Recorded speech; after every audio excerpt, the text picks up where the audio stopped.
Welcome to Nasdaq Trade Talks. I'm Jill Malandrino, Global Markets Reporter at Nasdaq. Joining us for this segment, we have Sam Stovall, Chief Investment Strategist at CFRA, an independent investment research firm that blends fundamental equity with forensic accounting research techniques. Sam is also the author of The 7 Rules of Wall Street. He joins me to discuss what seasonality means for the markets. Sam, it's great to see you as always. Welcome to Trade Talks. Happy to be here, Jill. Good to talk to you again. All right, you got it. And you incorporate a lot of history into your research as well as in parts of your book. Why is it important for investors to also have a working knowledge of market history? Well, I think that as Mark Twain once said, history might not repeat, but it frequently rhymes, because one thing has been constant throughout all bull and bear markets, and that's human reaction to the action within the markets. So there is seasonality, as we know, there is correlation, there's momentum, and a lot of those things are historically based. So I like to start with that, but I acknowledge the fact that history, like the singer of the national anthem, can sometimes forget the words. And so you overlay economic, fundamental, and technical considerations. What does seasonality mean for the markets, and what should we be paying attention to as we've just started the second quarter? Sure. Well, seasonality, can also relate to cycles. We are now in the third year of the president's term in office, which historically is the best of the 4 years, but the 3 best quarters of the entire 16-quarter presidential cycle were the fourth quarter of 2022, first quarter of 2023, and the one we just entered. So those 3 are, on average, the best of the 16 quarters. So historically, you should not really be surprised that we were up strongly in the fourth quarter of last year, first quarter of this year, and could end up with a pretty nice return in the second quarter.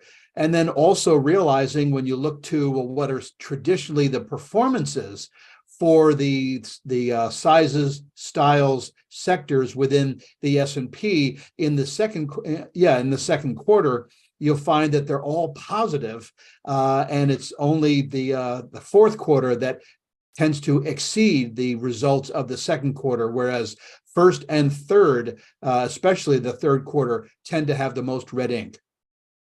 What are your thoughts on the earnings season? We're going into first quarter earnings kicking up in earnest over the next couple of weeks. We've been so fixated on what the Fed is doing, and of course, with the stress in the banking system. So it'll be kind of refreshing to get back to corporate fundamentals. What are your expectations? Well, it's interesting because the fourth quarter of 2022 posted a year-on-year decline of almost 4%, according to S&P Capital IQ consensus estimates. Expectations are for a 6.5% decline in the first quarter, the quarter that we're going to be reporting starting in just about a week or so, but then also followed by a 6% shortfall in the second quarter. So essentially, we are in the beginning of an earnings recession, and historically, earnings recessions have been coincident with economic recession. So this long anticipated recession that has yet to materialize is being confirmed not just by the steepness of the inverted yield curve, the height of inflation, the depth of leading economic indicators, but now also because of the earnings declines. Right. Well, of course, too, speaking of that mini banking stress that we went through in March, capital and credit lending is so much tighter now than it was even just a year ago. So, what does that mean for growth with companies? What does that mean in terms of putting that back into the balance sheet? So I think that could potentially be an issue there as well. We know small companies are such big employers in the U.S. employment market. There's just, there's a lot going on there for a perfect storm. No, you're absolutely right, that it's not just problems for the smaller banks, but their clients, smaller companies that don't have the track record, don't have the relationship, have increased risk for the lenders. I think those lenders are going to say, maybe I would have been more generous a year ago, but I'm going to be a bit more cautious now.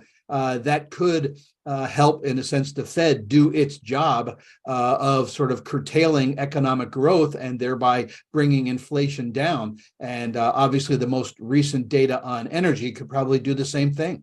Yeah, well, of course, too, if you want to play devil's advocate here, I mean, sentiment is just so negative right now, probably as negative as we've seen it in quite some time. So if we do get that pullback in the economy, everyone's so negative, any sort of surprise that we get to the upside, whether it's earnings or inflation comes in, or the Fed decides to shift its strategy on interest rates, could be a catalyst for, a leg up here too. Oh, absolutely. There's something my father used to say is, Sammy, you can rarely injure yourself falling out of a basement window.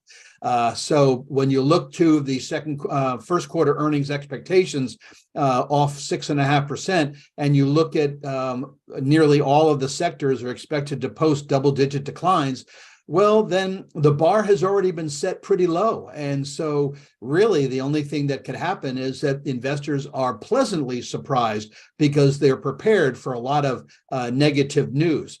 Also, I think that's the reason that when the bottom is finally reached, that the market does tend to explode to the upside. In fact, on average, the 12-month return following bear markets with recessions has been 47%, with the weakest advance being about 30%. So usually, like a stretched rubber band, when it finally lets go, the market does tend to take off. All right, Sam, appreciate the insight. Thanks for joining us on Trade Talks. I'm Jill Malandrino, Global Markets Reporter at Nasdaq.